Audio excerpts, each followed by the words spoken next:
Wow.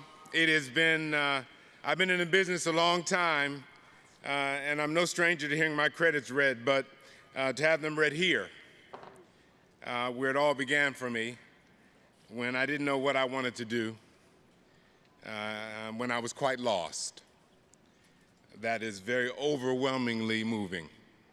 Thank you. Thank you.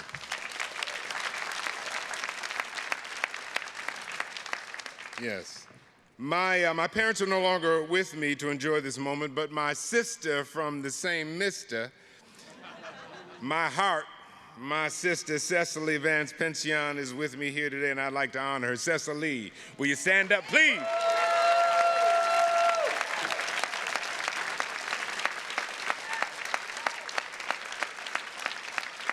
And my mother's younger brother, my uncle, is here. Lee Daniels,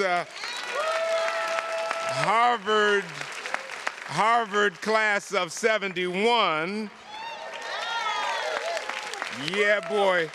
And my inspiration for wanting to go to Harvard. Lee, now you may stand and be acknowledged.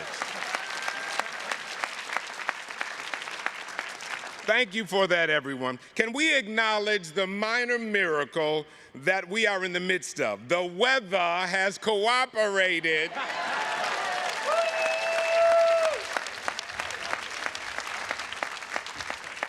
Thank you, President Garber. It is indeed an honor to be standing before you as you shepherd us during this very important transitional time. Thank you.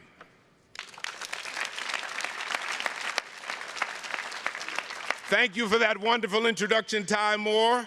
Your passionate, I'll say it again, your passionate leadership has blessed us during this difficult, exceedingly trying year. Thank you, my brother.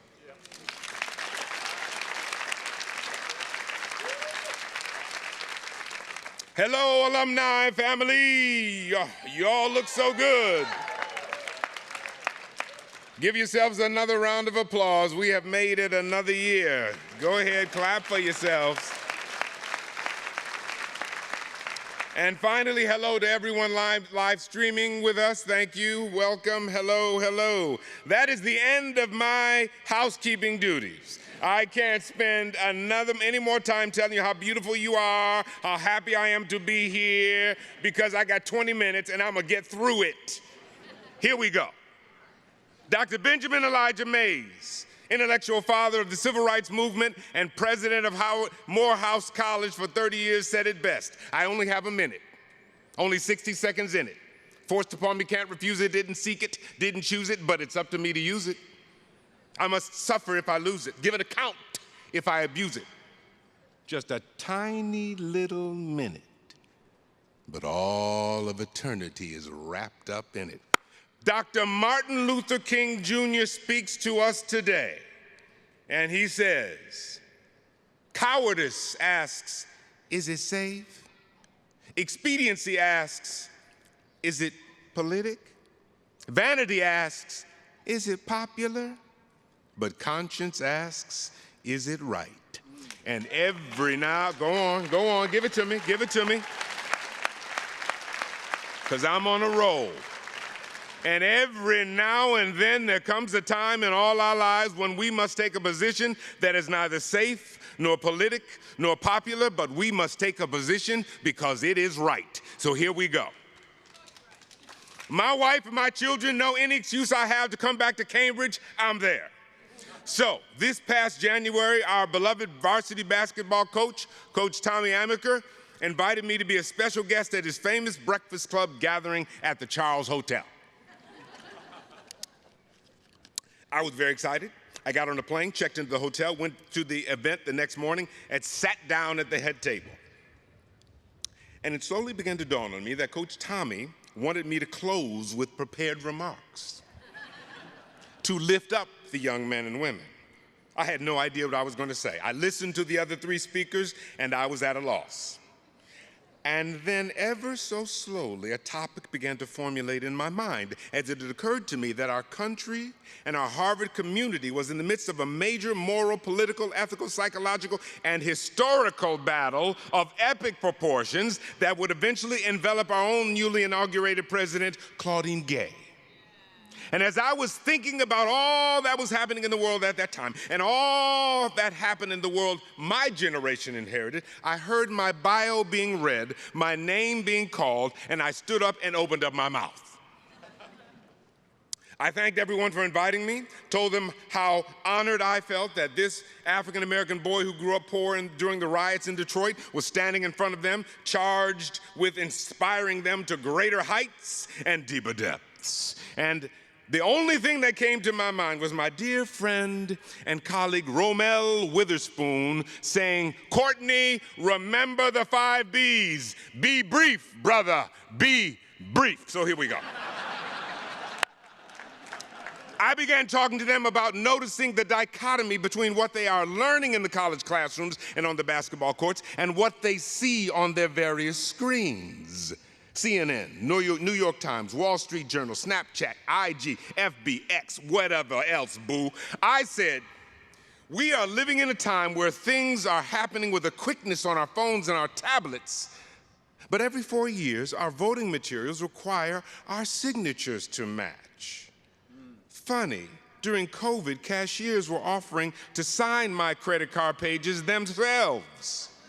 Charles Dickens' greatest opening line in all of literature rang loudly in my ears. It was the best of times, and it was the worst of times. And I challenged the young people, and I said, don't listen to us. I said, we're not doing right. Any child knows that. That's why when children ask us simple, basic questions, we end up with long, rambling answers to which they respond, but why? The but whys. But why are the Russian and Ukrainian people fighting and have been doing so for many years? But why are the Israeli and Palestinian people fighting and have been doing so for many centuries? But why do we teach children sharing is caring, but nations and adults don't abide by the same rule? But why is one of the most popular words in the English language today the N-word? But why in politics today do the ends always justify the means, no matter how wrong we know the situation is? But why are we pretending that there are no emotional, psychological scars we all received during the pandemic? But why do children have the highest rates of suicide? But why can't we talk about our mental well-being? I told them that the world was a much slower-paced world than that, and that is both good and bad, all at the same time. I told them my generation inherited a horribly flawed world of assassinations, Vietnam War lies, Watergate, major city riots, etc. Hell, my Uncle Lee's older brother was one of the leaders that took over the Brandeis administration building in 1969. And we had to slowly make lemonade out of all of that mess. I told them that they are much smarter and have much more information at their fingertips than we did, so things don't have to be as they see them today. I told them they don't have to sell their souls to be successful as they define success. And finally, I told them, technologically, as we move into the AI era, we are doing things, dealing with issues that I can't even begin to understand. But we still have to be able to deal with, engage with, discuss with, argue with, agree to disagree with people. If it wasn't for the people, this would be a wonderful world. You'll get that tomorrow. But unfortunately, our people skills are diminishing as we have gone all into this technological moment. Pastor Adrian Rogers said, there is a high cost to high living. And we are seeing the fruits of that statement today. Suffice to say, there was a lot of discussion after I finished.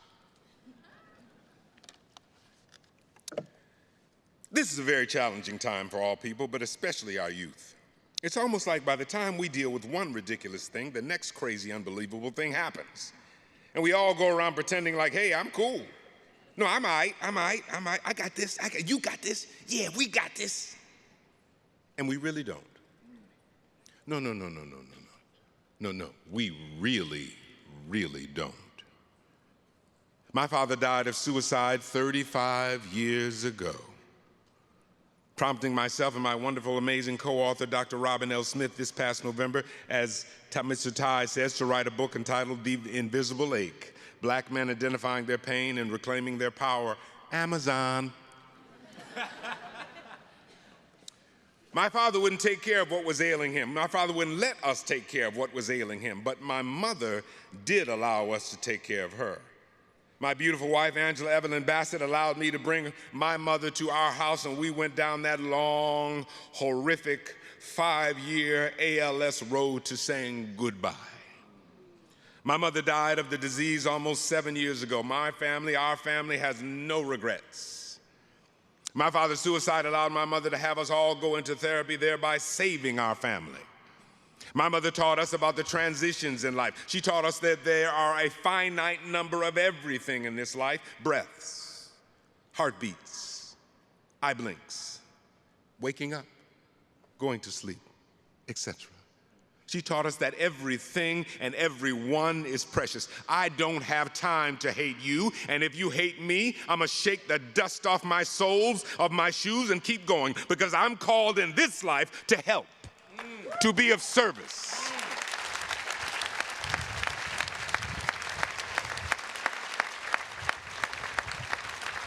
I'm called in this life to be kind, and that is what I am challenging all of you here today as we ask ourselves, but is it right? I challenge you to make choices in this short time we have here on this earth that lifts up your neighbor, your colleague, and potentially your enemy. I'm not naive enough to think that we don't all have our moments. We all get up on the wrong side of the bed sometimes and have to literally tell ourselves not to respond to that crazy cashier.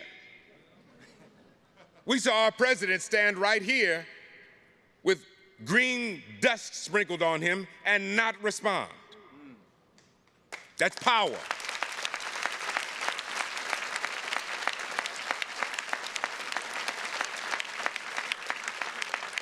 Or when that person sneaks into that parking spot that we were backing into, we're gonna let them know that that was not cool. Euphemistically speaking. But I'm talking about those moments when your life or your children's lives spin on a decision and you have to make that right call. I'm talking about when your wife or your brother, your sister, your mother, your father, your best friend is in crisis and you have to make the judgment call. We have to practice being intentional. Allen Iverson said, why I got to practice, man?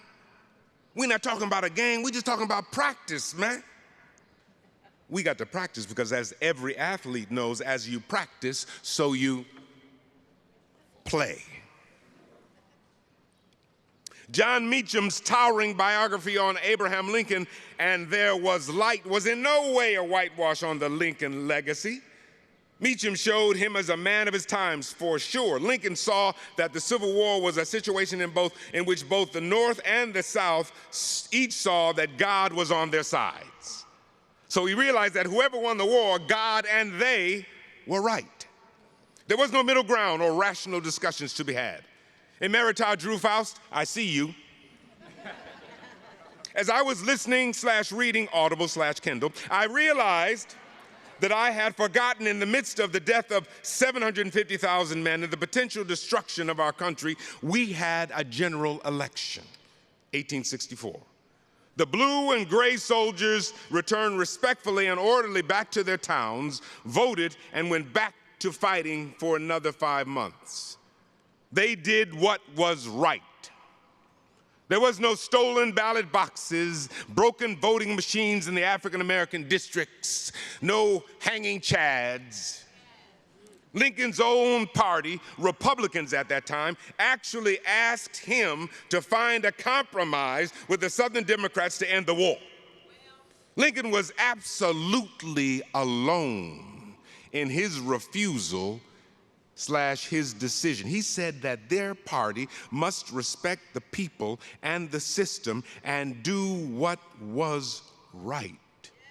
Would we be able to have stood our ground under that kind of enormous pressure? The senators and congressmen went to the White House in the spring of 1974 to let then President Nixon know what he was doing was not right and that he would be impeached if he didn't step down. They recognized that their grand experiment, their precious democracy, was far more important than their party affiliation. They did what was right.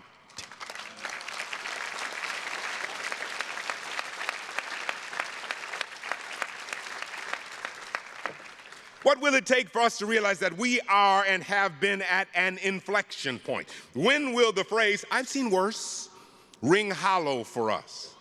Our very form of government is at stake. Have we lost our very minds, our very souls? The Capitol takeover was a sign. Will we listen? Have we gotten so free that we are willing to gamble our very way of life on a Pyrrhic general election victory? Whoa, we've done that before.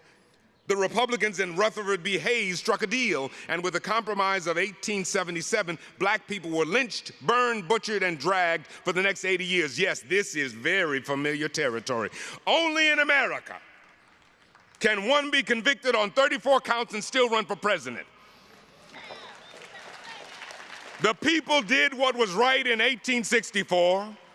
The senators and congressmen did what was right in 1974.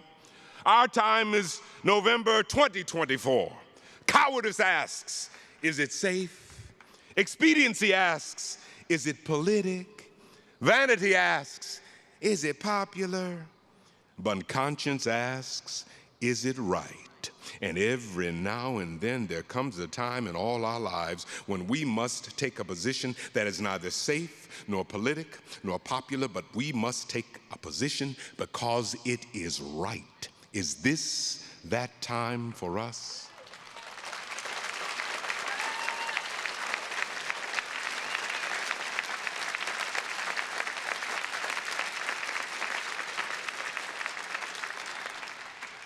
A week ago, a recent Harvard grad who was in the audience at the Breakfast Club event I spoke at sent me this email after I had written this speech. Dear Courtney, when you spoke at the Breakfast Club earlier this year, your message about doing the right thing resonated with me more than you may have expected. Harvard has given me more blessings than I can count. It has also made me fight for my idealism. If life is like climbing a mountain, Harvard has introduced me to people who are approaching the summit. They act like shepherds saying, "I've taken your path before. Let me tell you what I've seen." They offer encouragement, but also they warn of the unexpected setbacks they faced, sudden medical diagnoses, economic crashes, and most devastatingly, the times when they or someone they loved did the wrong thing. These acts of betrayal by others or by oneself seem to hurt the most. We all want to believe that we are heroes in our own story. These events can rob us of that self-narrative. What troubles me about these events is twofold. First, not knowing enough to recognize whether you're doing the right thing or not. And secondly, whether someone nearby is being charmed by a call of a siren you can't hear. And hardening one's heart is a result of it all. When you came to Cambridge, Courtney, I was in the midst of wondering how to reconcile my idealism with a realistic understanding of the world and the curse of incomplete information we forever endure. I was asking myself, is it possible to fight off cynicism and live with a tender heart? You touched on this at the Breakfast Club, but you answered it as we walked around Cambridge the rest of the day afterwards. You taught me that you can be careful without being cynical, that there is always room for the tender heart. More than just a mentor and a shepherd, you made me feel like I had a teammate in this fight for my own idealism, and that means the world to me. Thank you for everything, Courtney. Liam. And thank you for that, Liam. Thank you for giving voice to all of us who are struggling with our idealism. Continue that fight, knowing that you can be careful and not cynical, as you make room for the tender heart, because in the words of Kayla in The Greatest Showman, I'm not a stranger to the dark. Hide away, they say, 'cause we don't want your broken parts.